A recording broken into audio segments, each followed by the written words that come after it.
The 2015 Triumph Thunderbird Commander. With a bigger engine than its predecessor, the 2014 Thunderbird, the 2015 Thunderbird Commander from Triumph packs a bigger punch in its appearance as well as performance. Spec-wise, it's a carryover from the 2014 Thunderbird Commander with the addition of a jet black color choice. With black jugs accentuated with polished edges and plenty of shine in other places, such as an imposing polished top yoke, twin headlamp cans and polished stainless steel fork shrouds, the Thunderbird Commander could be considered a dressier version of the Storm, but with cruiser floorboards instead of pegs. If you think bling and nice paint is the thing, take a look at the Thunderbird Commander. Continue reading for my review of the 2015 Triumph Thunderbird Commander. Design. First, let's talk about the seat. Yes, it has a low seat height, which you expect in a cruiser, but what I really like is the seat is in two parts. The lumbar support is separate from the seat cushion. That means the lumbar support stays where it belongs and doesn't move down when you compress the seat cushion with your weight. The wide, flared seat hugs your butt and gives a comfortable ride.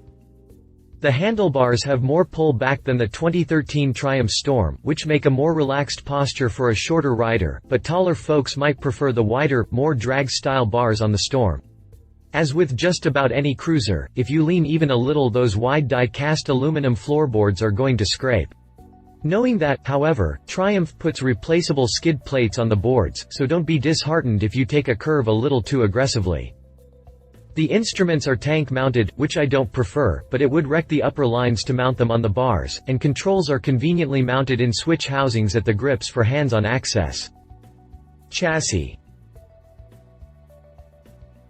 Triumph started with a twin-spine, tubular frame for the rolling chassis, and the frame construction keeps seat height at a moderately low 27.5 inches.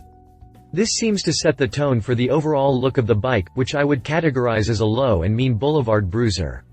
The front suspension reinforces this look with fat, 47mm Showa forks, and the 4.7-inch fork travel ensures that it rides like a cruiser should.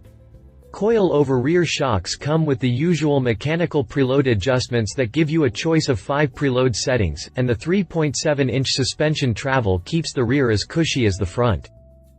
The roundy round parts really accentuate the road-hugging looks of the Commander. I have to say, while the cast aluminum rims and fat tires look okay on this bike, I can't help but wonder how awesome it would look with laced chrome rims and gangster whitewall tires. That aside, the tires are really fat, with a 140 series up front and a 200 in the rear, both rolling on 17-inch rims. The roundy round parts really accentuate the road-hugging looks of the Commander. Big bikes need big brakes, and at 767 pounds soaking wet, plus your weight, this ride needs plenty of brakes. Triumph went with 310mm brake discs all around, with a pair of Nissin 4-pot calipers up front, and a twin-pot Brembo caliper in the back, all under the watchful eye of the abs. Drivetrain.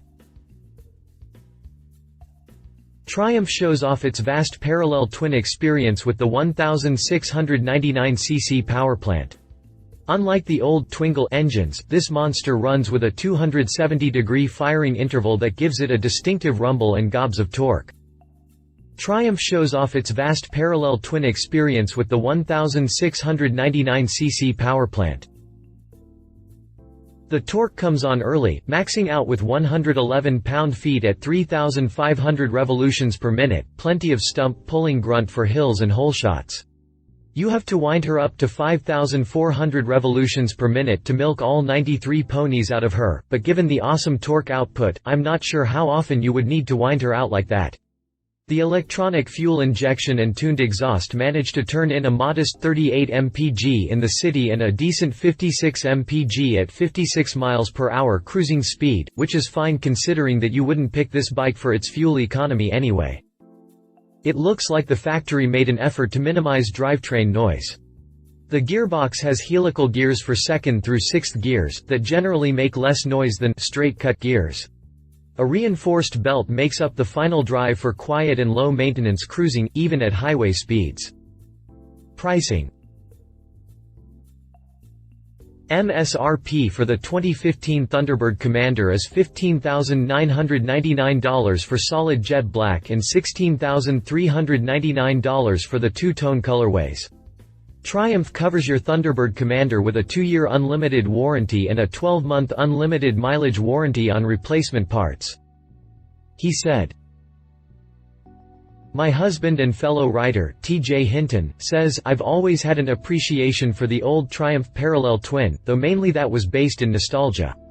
This new Parallel Twin is a real monster and certainly worthy of the Triumph name, even if it is water-cooled. She said. An annoying feature, for me, at least, is the need for separate keys for ignition and steering lock. Really? In this day and age, if it doesn't have keyless start, at least have a single key for all operations on the bike.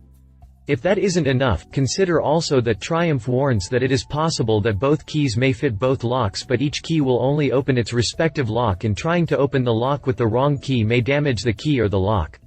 Really? It's 2015, get up with technology. Is that enough for me to not buy the bike? No, just it gave me something to rant about so I don't feel like a cheerleader for a bike that I otherwise really like. Specifications. If you liked this video, please share your thoughts in the comments below and don't forget to hit the subscribe button.